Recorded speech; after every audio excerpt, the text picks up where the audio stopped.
Welcome everyone to the Center for Critical Thinking webinar on WHO and the response of international organizations to COVID-19. What is happening now? What will happen next? And what must change? The mission of the Center for Critical Thinking is to encourage and promote critical thinking, and that is required certainly on this subject. This is one of a series of webinars on a wide variety of topics you can find on the CCT website and YouTube channel. You can access these programs at any time, wherever you are. Well, I'm Alan Van Egmond and have the pleasure of serving as your moderator for this session. Please pose your questions through the Q&A function at the bottom lower right-hand side of your screen for us to draw upon as we enter the question and answer period. Our webinar will occur our next webinar will occur a week from now at this time, focusing on the state of elections in Southwest Florida. Our speaker will be the Collier County Supervisor of Elections, the Honorable Jennifer Edwards. COVID-19 is a pernicious scourge that has afflicted our country and the world like no other since perhaps the great influenza pandemic of 1918. Americans are an impatient people. We expect to see effective results in the near term. On the one hand, social distancing, mask wearing, and the like remain the order of the day, at least in some areas. On the other hand, we need to work together as a nation and world community to achieve the results we all want to see. Separate, yet collaborate and cooperate. These seem a bit contradictory. Well, the good news is one of hope. We are making progress understanding and combating COVID-19, including variants that are emerging and will continue to emerge in the future. The not so good news that many Americans do not want to hear is that we still face difficult days ahead. Reverting to previous forms of behavior, sadly, are having lethal consequences. There's also the question of how the US and the rest of the world might better prepare for and combat future pandemics. Are we really capable of multitasking?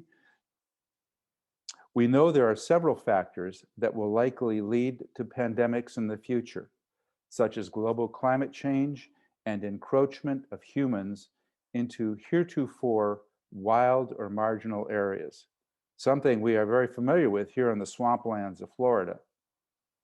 We are fortunate to have a noted international public health expert, Dr. Julie Klement, share her insights and knowledge with us about how the international community is responding to COVID, what we are learning, and what must change for the future.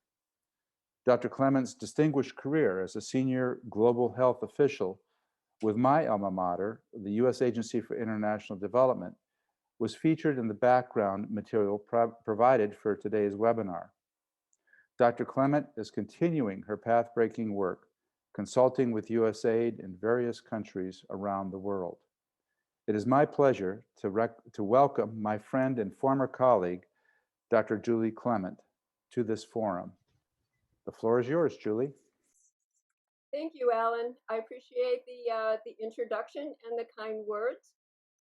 Let's get started as soon as possible. Welcome to a who's who of international organizations' responses to COVID-19.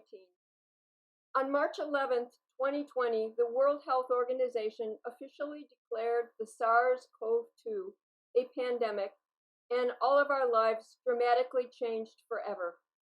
The virus proceeded to shut down the planet and kill more than 3 million people in the most disruptive global health disaster since the influenza pandemic of 1918. As we commemorate an unprecedented, eventful year, we will first examine the role of a key player in this drama, the World Health Organization. Learn how it works, what was its role in the pandemic response, what's happening now, what will happen next, and what must change. The World Health Organization was established in 1948 after World War II to deal with the global public health. It is based in Geneva. Its current Director General, who is appointed for a term of 5 years, until 2022, Dr. Tedros Adhanom Ghebreyesus is a well-known figure these days. The mandate of the WHO is very broad. It is to direct, convene, and coordinate international public health, primarily with the UN system. It is not an implementing agency, and this is important for us to remember. WHO works very closely with 194 member states, international organizations, civil society, other multilateral and bilateral organizations. It is a huge consistency. It coordinates, declares, and responds to emergency. It serves as a global hub for science, health, and technology. It sets goals, standards, and agendas. It is also governed by the World Health Assembly, which will meet in May. We'll talk more about that later because this will be a very important meeting. It is also very important for us to remember that WHO plays a key international public health lifeline for many member states who seek out their technical assistance, disaster prevention, and control. Notable successes of the WHO in the past have been smallpox eradication in 1980, Ebola vaccine development and control, which is ongoing now, nutrition and food security, which is ongoing as well, and polio control, which has almost been eradicated. The constraints are not inconsequential. It is a very highly decentralized organization with 6 regional offices that control 50% of the budget. There are more than 150 offices for WHO, mostly in the countries. It has very limited authority. It depends on the consensus agreement of the member states. And remember, there are 194 of them. The budget is relatively modest. It's $8.48 billion for a 2-year period of time. And that's about the same as a large hospital in one of our major cities. The US provides about $400 million annually in assessments and voluntary dues and is one of the largest contributors. So, in summary, some of the basic structural problems are the fact that the budget, which is mandatory assessed contributions, is distorted and has not been adjusted for a while. Voluntary contributions are mostly earmarked by member states and are not flexible. The second is that it's primarily an advisory and coordinating body. There is no enforcement authority, and therefore it's highly deferential to member states. Therefore, note this mismatch between an ambitious mandate and limited funding, which causes serious challenges to the way that WHO works. Why did the world's pandemic warning system and WHO fail for COVID? There are numerous explanations, but I think some of the primary ones, and my colleagues agree. WHO moved too slowly to declare a public health emergency of international concern. That's the FEHAC. This was established in 2005. There have been 6 PACs declared in the past. The well-known ones were for Ebola, swine flu, and Zika. Many countries chose to ignore WHO warnings and the recommended actions. WHO provided inconsistent guidance, specifically with regards to aerosols and particulate spread. WHO, and perhaps the most important is that in this particular instance, WHO relied on diplomacy and gentle persuasion towards China. China refused to allow teams to visit Wuhan, provided limited data, which was delayed. So China's response to WHO requests was ineffective and caused extra delays. China has a lot of influence, even though the US and the EU provide significant funds, and WHO has an accountability. So what are some of the possible solutions or reform suggestions on how do we deal with the lessons learned of WHO's reluctance and delay on this pandemic response? Could empower WHO to act on unofficial data from credible sources outside of government. Many NGOs and other international groups are collecting quite credible data and publishing it in a very timely fashion. We could provide larger, more reliable budgets to enable more autonomy rather than continue to depend on fundraising in the midst of an epidemic. Another idea is to revise funding assessments and revise the outdated calculations that put the burden on specific member states. Another change is moving from consensus and agreement of 194 member states to a supermajority for decision making. It also could be bringing the 6 regional offices more under the control of headquarters, so that they are not working independently, but seeking direction and guidance from headquarters. Another suggestion has been to provide independent advisors to the Director General. This might improve the quality and the independence of the advice that's being provided. WHO might also consider deploying independent investigative teams, such as they did for Ebola. There are many topics for the May World Health Assembly agenda, and these are just a few that could see its way to the long list. We also have heard recently about the WHO fact-finding mission that was examining the origin of the virus. The investigative team of scientists represented WHO, and they worked very closely with their Chinese counterparts. The report findings were recently released, and while they have been controversial, I'll highlight some of the findings.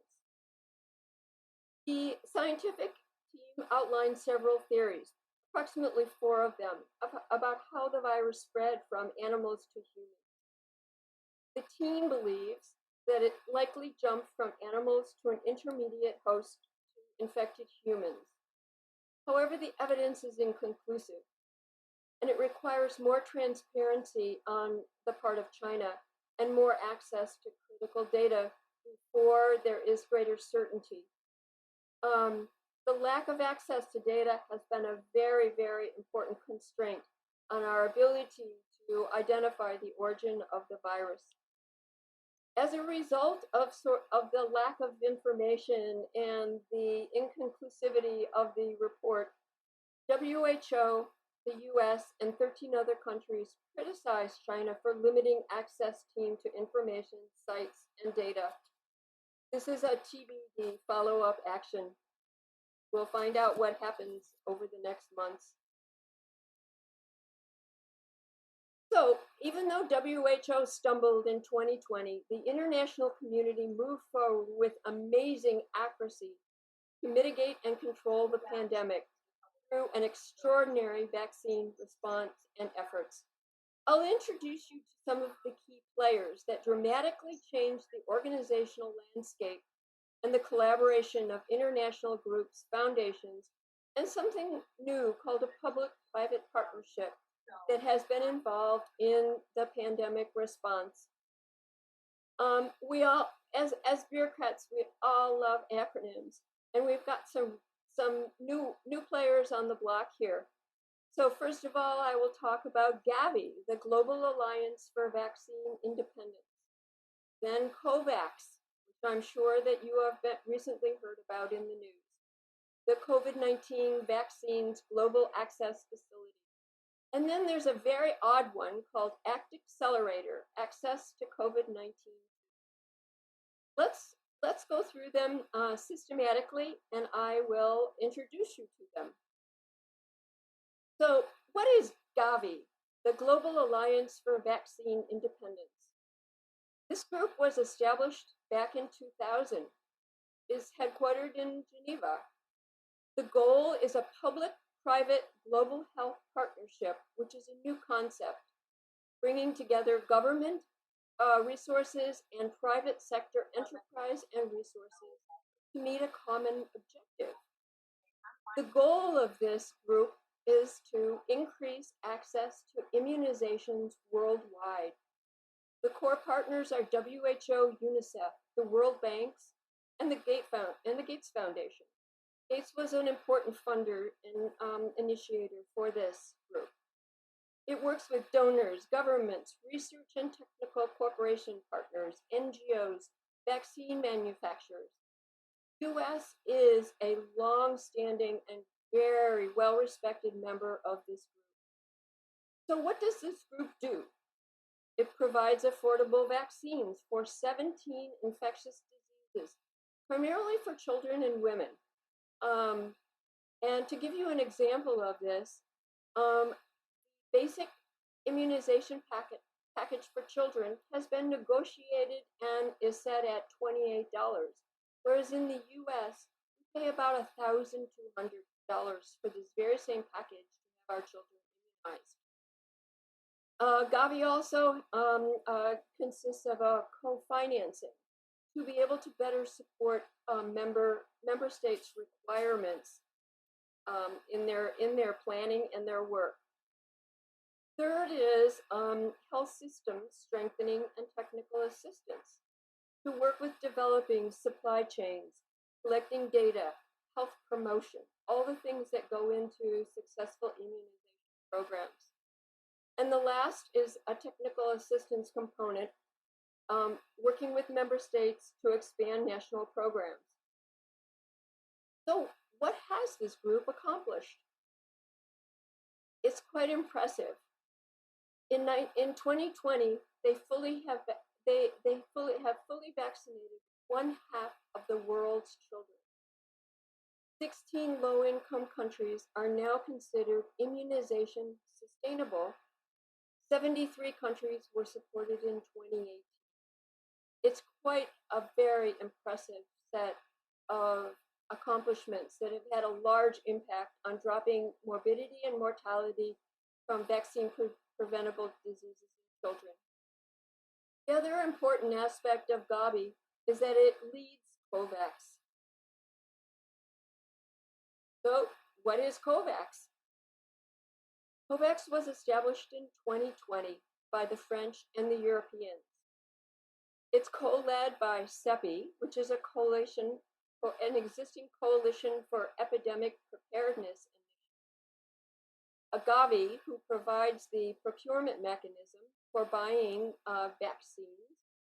WHO supplies the policy framework and the disaster preparedness. And UNICEF, which is a key delivery partner for the vaccines. The purpose is to accelerate development and manufacture of COVID-19 vaccines and guarantee fair and equitable access to those vaccines for low to middle income countries. Their objectives are to inoculate 3% of the healthcare workers by summer and inoculate 20% of the population by the end of 2021, which means that they require about 2 billion doses of approved vaccines. So what has COVAX accomplished in this period of time? It has delivered 32 million doses by mid-April to member states. I'm sure you read about the rollout and the delivery of those to some of the countries, like Ghana was the first, Ivory Coast, Rwanda, Nigeria, Kenya, and we've seen the vaccines landing on the tarmac and then being turned over to the governments and inoculations being undertaken. However, even as the vaccines have been developed and produced in record time, and the big push is now underway to begin the to begin vaccinating populations, COVAX is still struggling to deliver. And we'll talk now more about the challenges, which are considerable and quite daunting.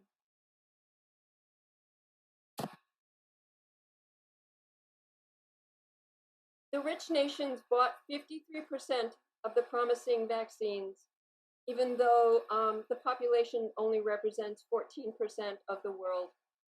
India, the third largest vaccine producer, delayed, halted exports due to a surge in COVID infection, and therefore is delaying delivery of vaccines to the rest of the world and to COVID.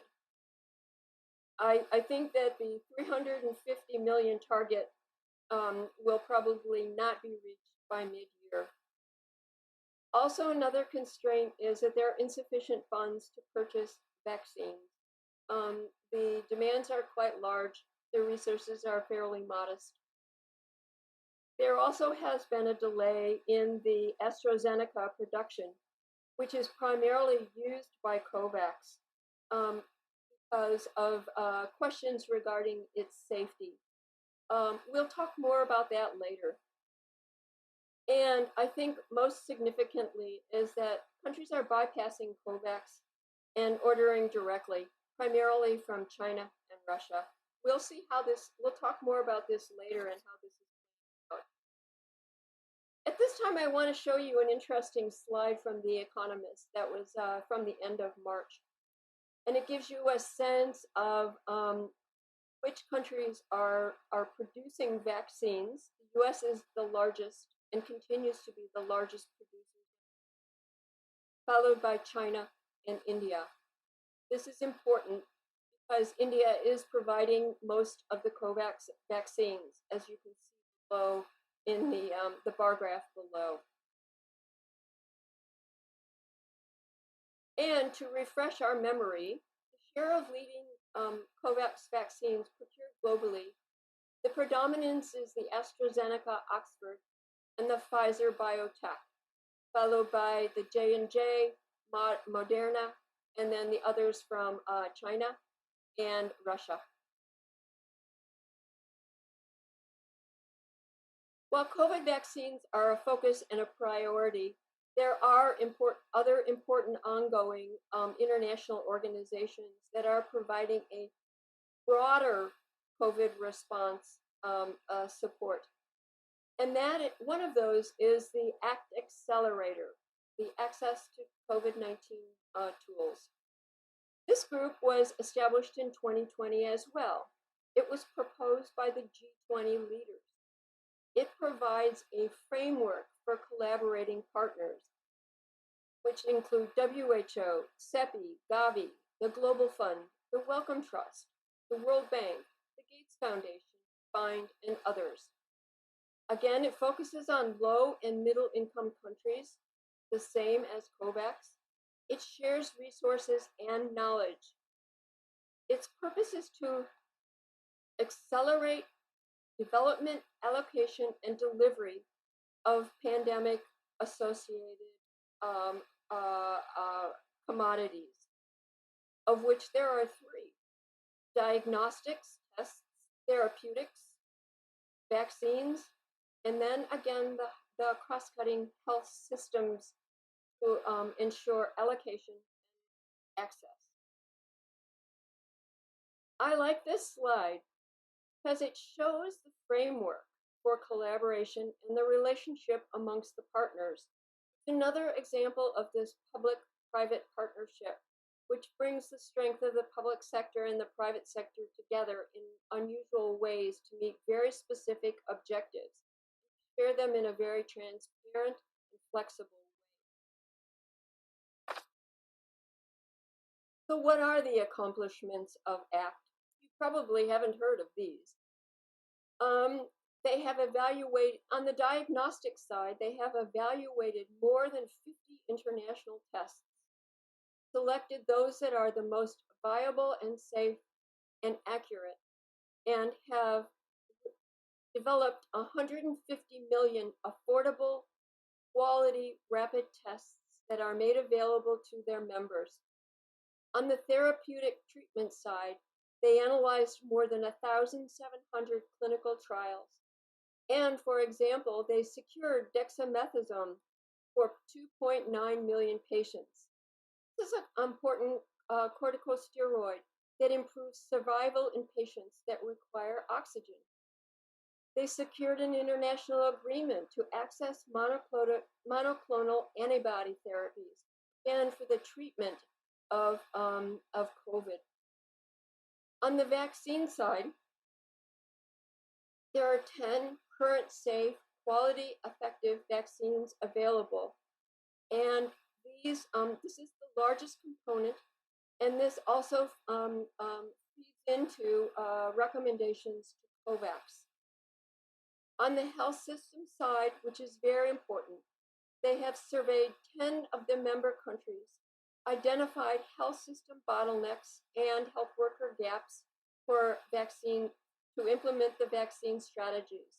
They work on development tools. It's a very critical behind the scenes component of this. So what are the challenges? As you would imagine, constraints on tests, therapeutics, vaccines development, production, and distribution, funding, and again, leadership. So where are we? Here's a summary of the status of some key national efforts, which I'm sure you might be interested. In the US, the vaccine program is moving ahead and is actually ahead of schedule. However, distribution, as we know, has been challenging because it's very decentralized to the state. Approximately 20 to 25% of the US adult population has been fully vaccinated. Quite incredible. And that gives 66 million people protection against the disease that has killed more than 500,000 Americans. We have administered 187 million doses of vaccine. On the EU side, the EU has been very slow in rolling out the vaccines. The cracks are emerging in the EU plan for vaccination that was agreed to for all member states. The vaccines are starting to be distributed, and they are to be distributed equally by population. But as we've seen, some of the member states have grown impatient and they've gone out on their own, and they are seeking vaccines that may not have been approved by the EU.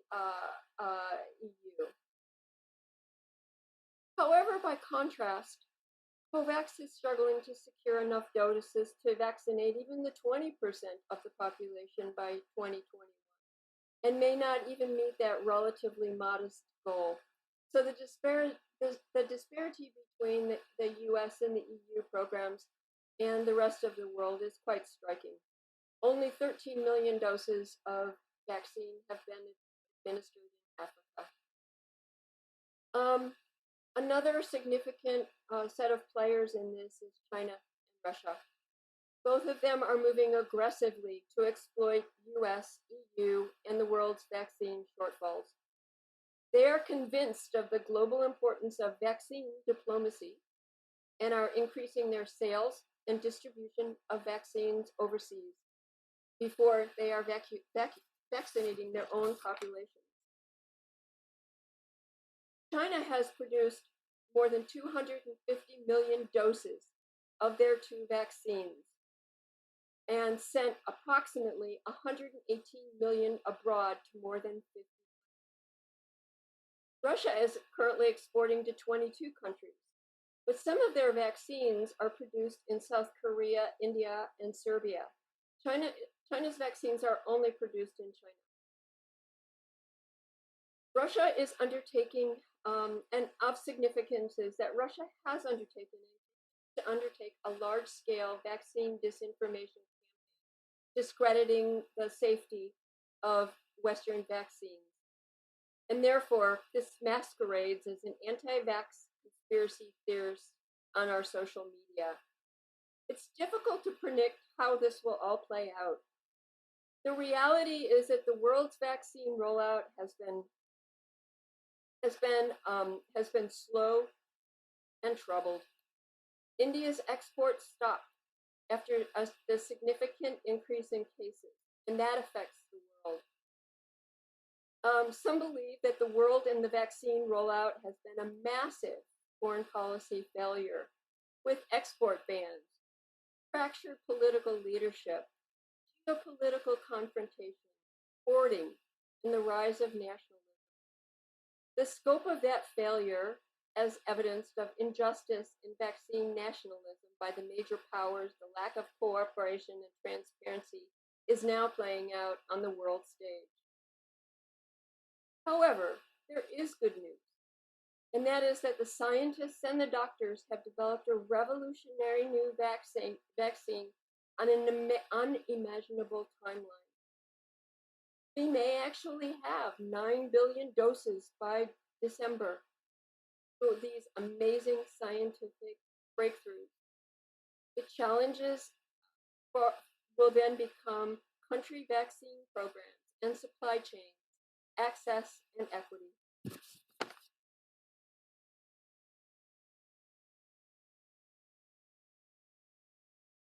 So, what is the future?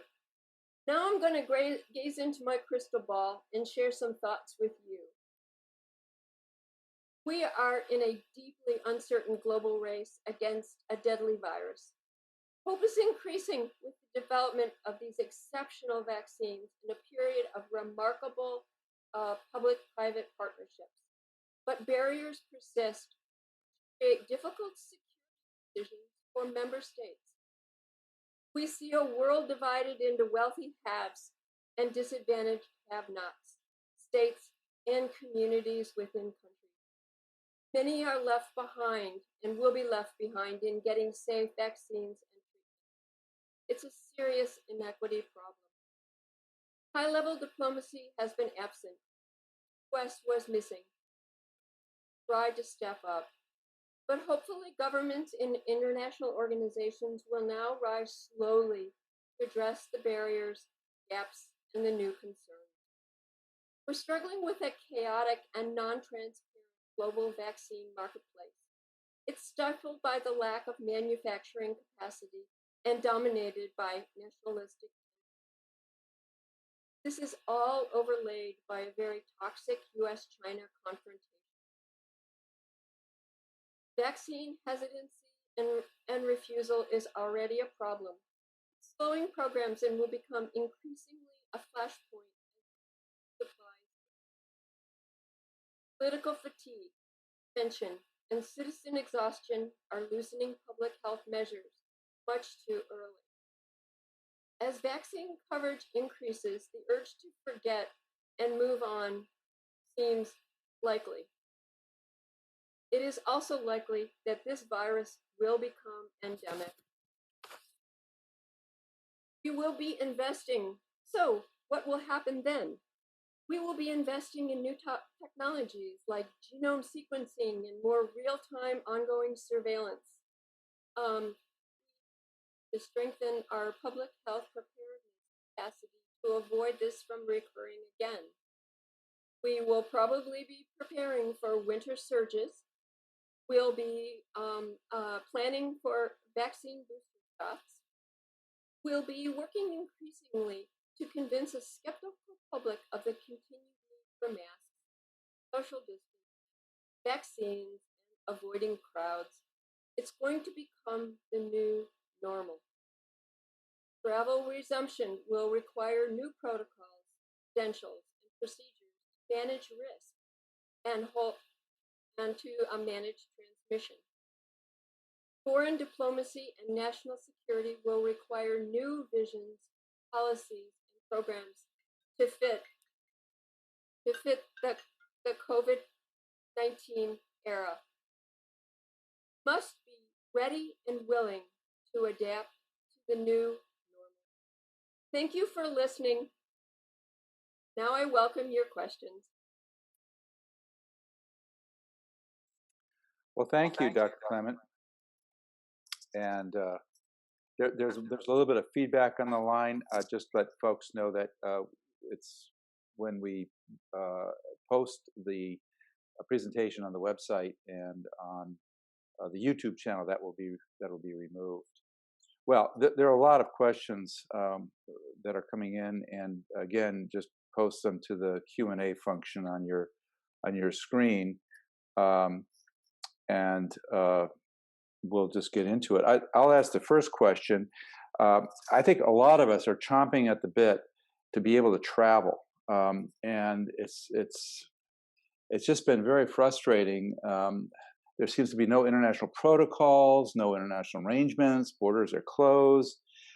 Our governor is and the cruise industry is suing the U.S. government and CDC on allowing cruising to resume. What do you make of all this, and particularly the suggestion that some countries have been proposing? I think Denmark was one of them, about creating vaccine passports to facilitate travel and movement. Is this something that you think might work? Might be? I mean, I remember in the olden days we used to have these yellow folders that we would carry around with us, that we'd been vaccinated for these exotic diseases and that sort of thing. And is that kind of what we're talking about? I think that vaccine passports are an imprecise term, and right now it's sort of stoking the culture wars that we're all experiencing. Let's consider how we might use the proof of vaccine to help emerge from the pandemic faster. Perhaps that's one way to consider it.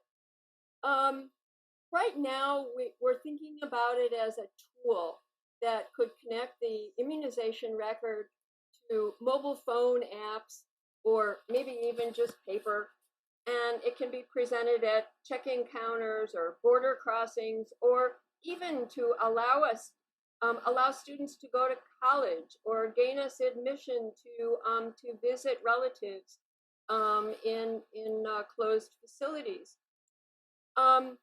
Passports are usually understood to be government-issued documents that provide proof of identity and citizenship, and in this case, vaccination. I know I had to. I found mine, and I carry this around. It travels with me and my passport. I even have a yellow fever shot in here from many years ago, and also a smallpox shot. But I think that what's really helpful is to think of it as like a health screen to help us identify low-risk individuals that can give us access to doctor's offices or other types of venues. And that would require a proof of vaccination. It could be a credential, it could just be a certificate. We all receive those little vaccination cards, and hold tight to those and don't give those away. It will give us social access.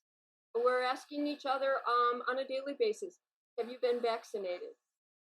Because the vaccination enables us to meet together safely with a low risk. And so vaccines will allow us to return to a pre-pandemic new normal life, maybe sooner.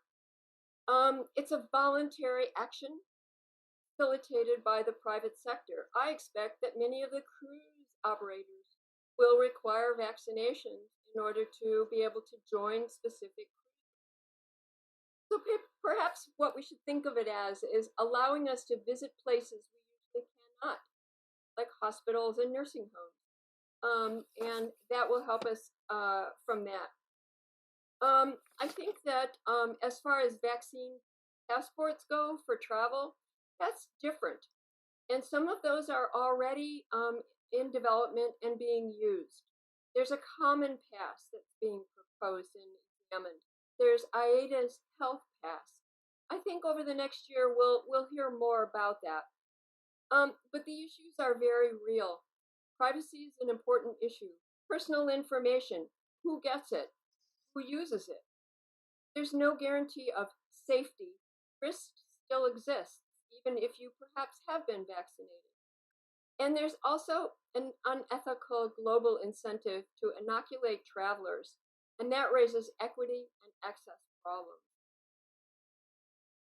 So if you look at uh, the range of vaccines that are going to be and are being produced, particularly China, Russia, India coming on, does WHO um, uh, does it serve as an authoritative way of establishing the safety and efficacy of these vaccines? Um, if not, I mean, how do you? I guess if you're using a travel passport or whatever, I mean, a vaccine passport, and it's got a Chinese vaccination in, and they're coming to the United States, I wonder how the U.S. would react to that if there's not some kind of way that on an impartial and objective basis, the safety and efficacy of the vaccine's been established. Very important issues. The FDA has provided what's called emergency. To make sure I have this correct, has provided emergency use authorization for the Pfizer, Moderna, and the J&J Janssen vaccines only. WHO has provided emergency use listing for two vaccines, the AstraZeneca Oxford vaccine and the Pfizer BioNTech. The primary issues with the other vaccines are that they have they with the Chinese and the Russian vaccines is that they have not provided the required data on safety and efficacy to WHO, so that WHO then would be able to provide that UL approval. And so this is going to get very tricky when governments start to establish what they will and will not accept. So another question relates to vaccine production. The companies that we've been talking about so far supplying the U.S. market primarily, obviously, if you include the rest of the world, it's a daunting task. The Gates Foundation had pledged at one point $10 billion to support new vaccine production capability in developing countries. Does anything come of this? We hear very little about the support for new vaccine production capability in the third world. That's a really good question. Much of the new vaccine support production is going on in India with the Serum Institute, and they made fabulous progress until recently. And so with the surge there are all sorts of delays and holdups. Additional work is going on in South Korea, which is also another important production site. But with the new messenger RNA vaccines, this is a new technology. And there are very few facilities in the world that have the capacity to be able to use this and develop the vaccines, which is why the AstraZeneca, which is a much more traditionally produced vaccine, is now being manufactured overseas. So I think that this will continue to play out over the next 6 months. Well, thank you. Another question relating to just sort of a general problem, and I don't know if this is just an American thing or whether it's now a problem in many parts of the world of, I think you referred to it as vaccine hesitancy. And of course, the media in some cases stir up concerns about whether and the recent pause on Johnson and Johnson. I mean, it's a question of how do you counter this notion that particularly among young people and healthcare workers and minority groups, wherever it might be, that it's just not safe. Are you seeing some ways that this might be this vaccine hesitancy might be addressed? That will be a growing problem as more vaccines become available. The evidence demonstrates the benefits of immunization. The evidence is overwhelming. It is vaccinations are one of the most successful and the cost-efficient interventions to improve health outcomes. And however, if we want to control the disease, we need really high rates of immunization. And so we must address this question of vaccine hesitancy. Is an unwillingness to receive vaccines when they are accessible. It's a complex and dynamic social process. And it's important that we understand practices on this. We need to carefully investigate and the determinants. It's a growing problem, not just in the U.S., but we've seen this overseas as well. The problem has been exacerbated because of the speed of the volume of global information sharing by the social media, digital and paper. And we know that the media has a key role and responsibility. Are real. It is the confidence. Are we safe vaccine? Complacency. Oh, the disease is not particularly important to me. And I don't think I'm at risk. And then it's convenient. Are there structural barriers about why people are unable or unwilling to seek the I think that we have to address the constraints and the issues that are specific to different groups. In the United States, we have a pretty good idea at this point of what those groups are. They're primarily rural, our rural population.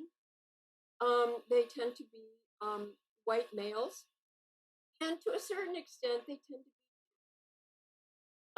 And so we're going to have to identify opinion leaders in those groups, develop contextual appropriate materials and key messages. Peer educators work in certain groups, for example, in youth. We'll have to link them with other programs. It's a very slow and deliberate process of focus groups, understanding the social, economic, and possibly even the financial determinants. It's a very intensive effort. There's no simple solution here, but it's a very important issue that we're going to have to focus on. And it's one where governments are really going to have to collaborate if we're going to be able to open up, travel and other forms of interaction between countries. It just seems to me inevitable. So there's some questions about the efficacy of various pharmaceuticals. Are there any recent data regarding the efficacy of the Pfizer or Moderna vaccine in fighting the Brazilian or South African variants? And related to that, why is FDA delaying providing full approval for Pfizer and Moderna vaccines after giving both companies emergency approval months ago? And several million persons have been successfully vaccinated. What's the FDA waiting for? Well, efficacy is based on clinical trials. And so the emergency recommendations were based on those clinical trials. It was recent data. It looks at the issues of safety, manufacturing, facility information for quality and I think that there are several additional new vaccines that are being reviewed by FDA and WHO as well. One of those is the Novavax. Um, as for efficiency information, we now know that both the Pfizer and the Moderna are efficient and block the COVID virus for up to 6 months. Now, why 6 months? It's because we only have 6 months of experience in terms of when we inoculated large numbers of people and have been able to track them to determine how efficient a vaccine is in controlling and blocking it. As time goes along, I expect that timeline will change to 8 months and 9 months, and it may even be longer before we need a booster vaccine. So another arena that we talked about earlier relates to the collaboration between countries, and it seems to me that if WHO, and you can confirm this in your answer, plays a fundamental role in detecting and alerting countries to various forms of variants that are coming out that may not be covered well by existing vaccines. Is it possible for the WHO to encourage more effective collaboration between, let's say, the U.S. And U.S. and China? And in that context, do you think the United States would be willing to allow a WHO team to investigate potential outbreaks of viruses here in the United States? I mean, are we open to that? Or, I mean, we get concerned about China maybe kind of pulling its punches with respect to the WHO teams operating in China. Would we be open to them doing the same in the United States? Obviously, that's a very sensitive issue, a very political and sensitive issue. I can't speak for the current administration, but I think that there would need to be some agreement on the exact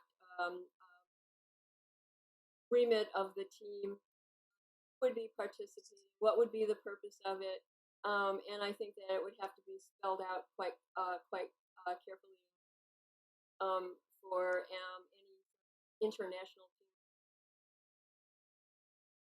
out. So yes, it's a political minefield, and I'm sure that there will be requests for it. But I think most of the countries are so busy right now looking at, internally that the question would be really what would be the value of an international to any country at this point. What was important about the China trip was that it's important that we understand the origins of the virus, because then what we can do and should be doing then is working on future mitigation and preparedness activities and agreements on how to control any future outbreak based on what we experienced here.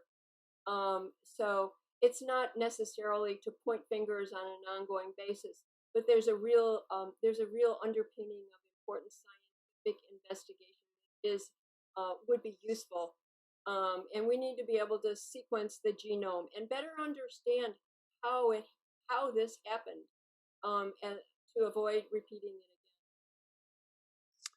So we seem to have a question or an issue related to intellectual property and sharing. You know, if you find discovery to something that's like COVID-19, such a tremendous, omnipresent problem, what about sharing information about vaccine production that all countries can have available? I mean, there's probably production capabilities in South Africa, I would imagine, Brazil perhaps, India certainly, and either license the production in these other countries or somehow allow wider distribution of licenses so that it's not just a couple companies that are responsible for producing all the vaccines that are made available. And then related to that is a country that you don't hear much about, but should have a much greater uh, engagement and role, in addition to the European countries, is the is Japan. Where's Japan in this mix? So it's a two-part question. Okay, first one, intellectual property rights. Oh wow, this is another one of those um, important flashpoints. Um, Globally, countries have suffered from limited access to doses because of rigid intellectual property rights, and also national export restrictions around vaccines. Um, American companies, including Pfizer and Moderna, are bound by contracts that require them to fill U.S. vaccine orders. And when those were negotiated in 2020, um, they're those are pretty ironclad now. Now, what happens once they meet the requirements of the contract?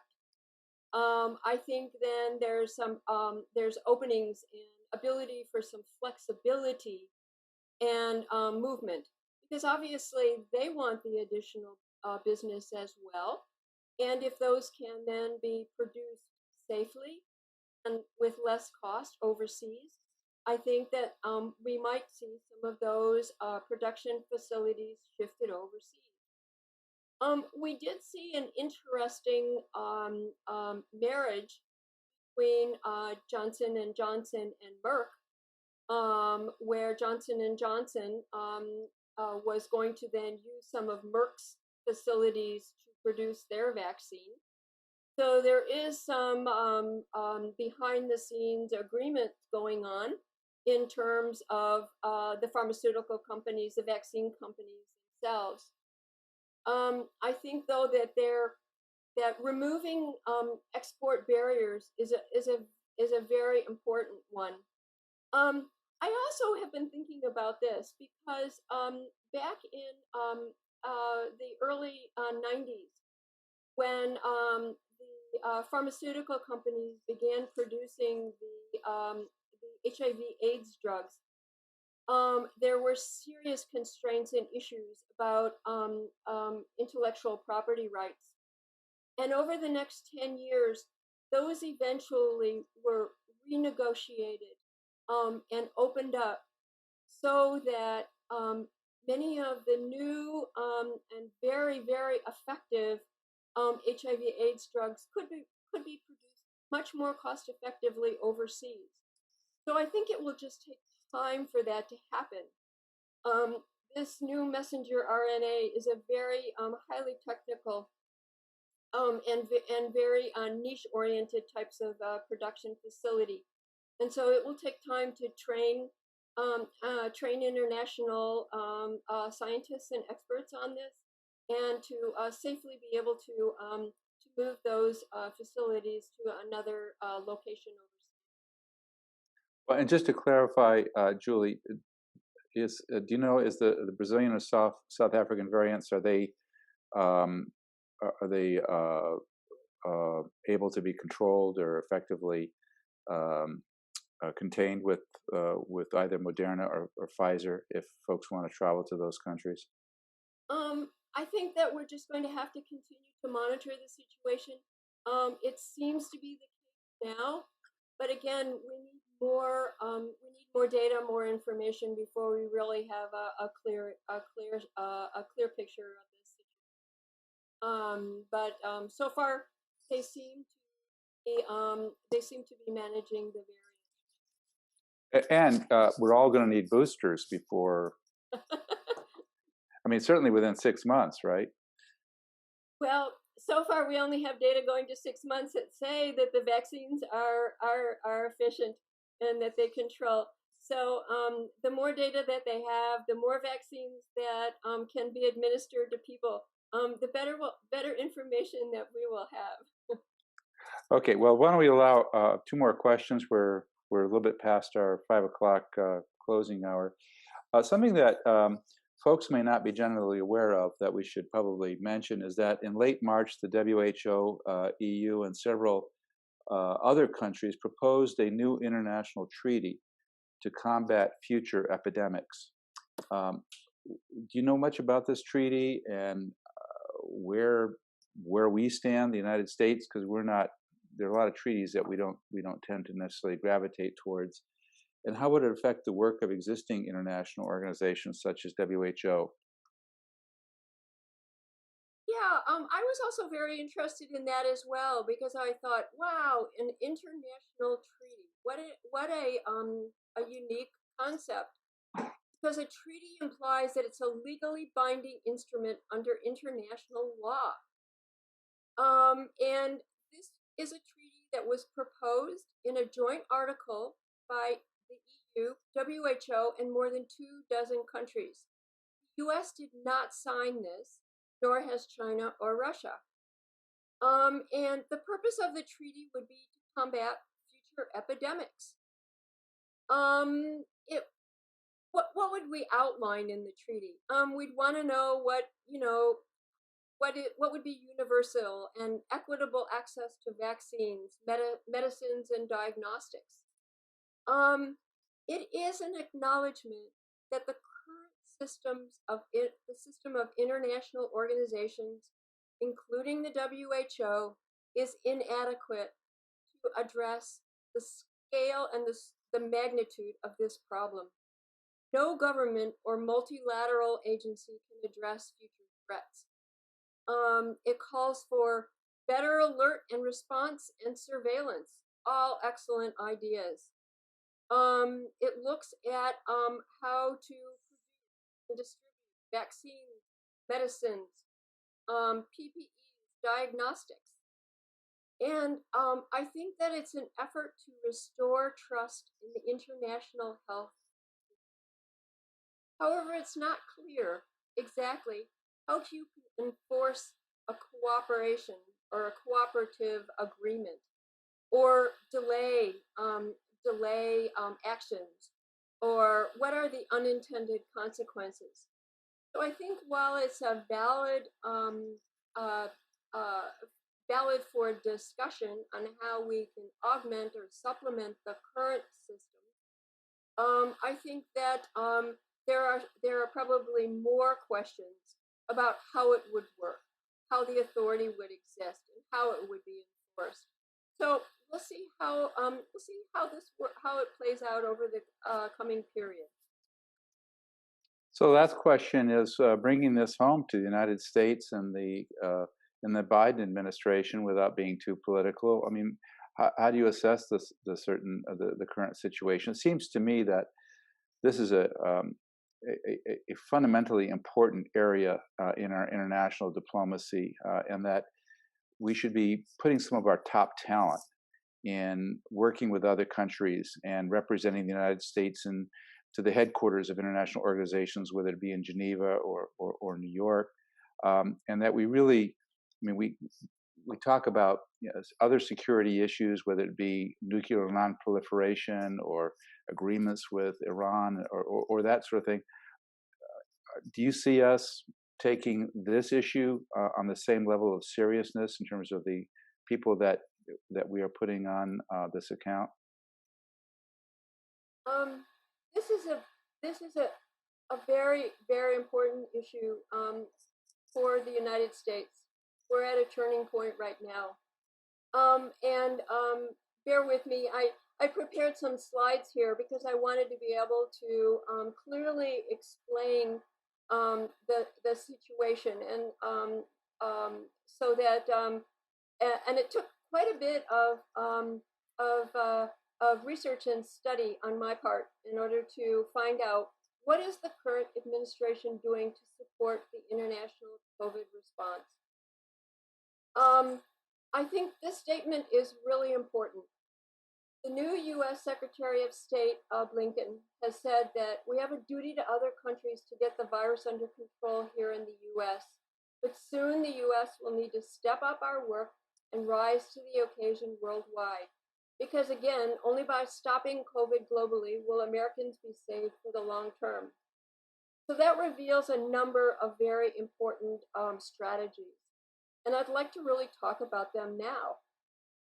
So, what has the U.S. Done? The current administration, who has since January, and I think that there's an indication that the U.S. is re-engaging.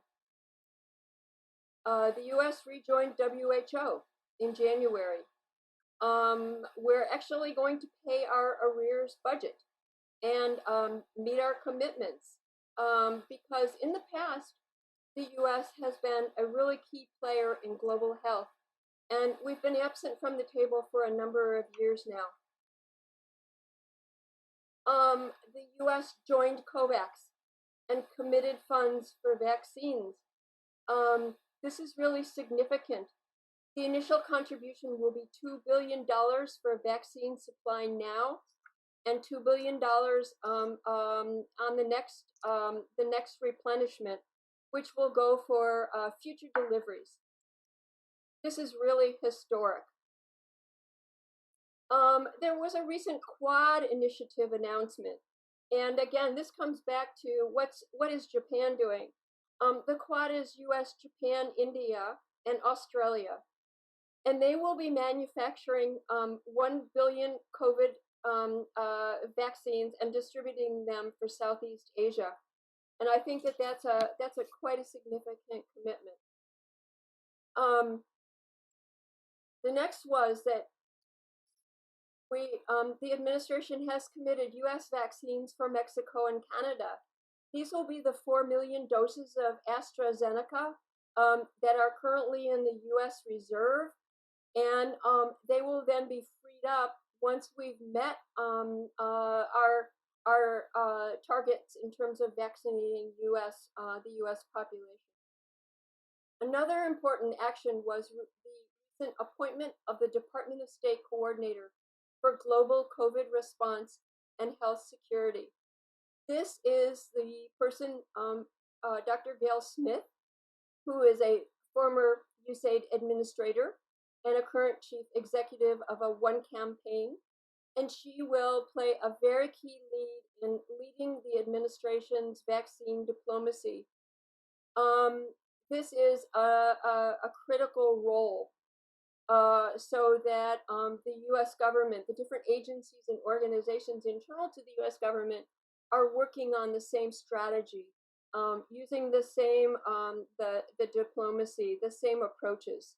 That's a really critical. That was a critical appointment. The next is that tomorrow, interestingly enough, there will be the launch of the COVAX Investment Initiative Opportunity. This is the U.S. government stepping up to seek private sector funds for the COVAX investment opportunity. We learned that that there's insufficient funding for this operation, and so it's possible that that the U.S. will be able to generate additional resources, perhaps collaborative arrangements for vaccine production in other parts of the world. So this is something perhaps to watch because it is a very proactive. So what's longer term responses? These are immediate things that the administration seems to be doing. We briefly discussed this. There needs to be a commitment to expand U.S. vaccine manufacturing capacity. The U.S. needs to step up because if it's not used internally, then we can begin to donate overseas to the COVAX facility and other groups in order to then facilitate the rollout overseas. There seems to be an intent to share these excess vaccines with regional organizations and with COVAX. We'll watch and see what happens. Also, it's recently been announced that there will be an increase in the fiscal year 22 international affairs budget, additional money for global health. This budget was under assault repeatedly during the previous administration, and now there's an acknowledgement and probably a willingness by Congress in order to move forward with this. We can expand the U.S. government strategy to manage a new democracy. How do we do this? We need to return as an international global health leader. We need to secure additional funding. And we also then need to focus on the U.S. needs to be an engine for global economic recovery, which will have spillovers well beyond our borders. I think that this is really important.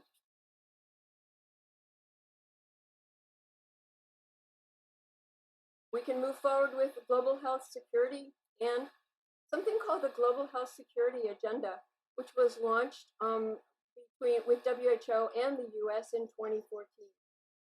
And this has very important international consequences. I worked on some of this back in 2014 and 2015, and then it sort of disappeared. But the U.S. has played a lead role in the past and invested more than $1 billion previously to assist about 30 countries to reach very specific targets in terms of preparedness, mitigation, and prevention.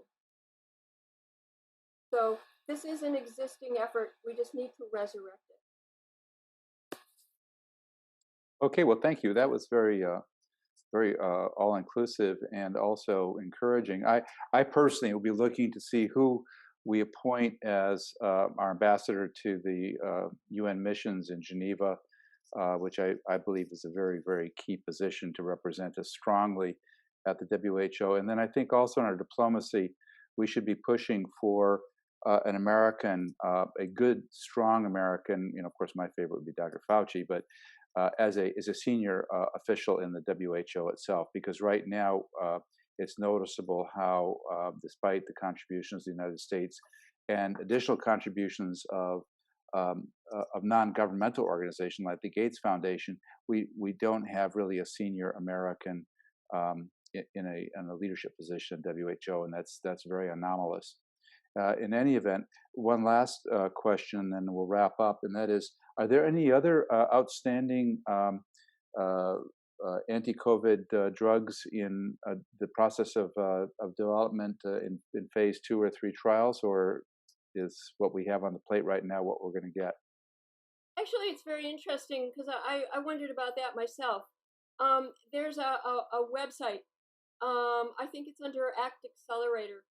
And you can peruse that, and there's about 157 vaccines that are being considered and reviewed, and they're in various stages of trials and safety review and efficacy. It was quite startling to learn back in February and March at the beginning of the pandemic. The sheer magnitude of the work by the scientific and medical community that was starting at this point, when we began to realize how significant this pandemic was going to be. So usually there's just a small number that ultimately reach, are actually approved, but nonetheless, the community response and the international response has been quite significant. And it's not just the vaccines, it's the therapeutics and the testing as well, where that scientific community has up. It's really quite impressive. So I think that there will be other announcements as the year progresses. Well, thank you very much. This has been an extremely informative and very interesting discussion and presentation. I hope that maybe we can come back to this subject later in the fall when we have a better sense of the way forward, see what the results have been thus far. But there's some grounds for encouragement, and of course a lot of area that we need to see greater work and progress. So Dr. Klement, thank you very much for your presentation and for spending and sharing so much of your knowledge with us. Thank you, Alan. I appreciate that. And thank you to the Center for Critical Thinking for inviting me to do this presentation. I hope it was helpful and that the information will be useful as we go forward and we continue to consider what is the new normal. We know that it's going to be new. Well, great. Well, thank you again, and we look forward to rejoining this subject in a few months. Thank you all.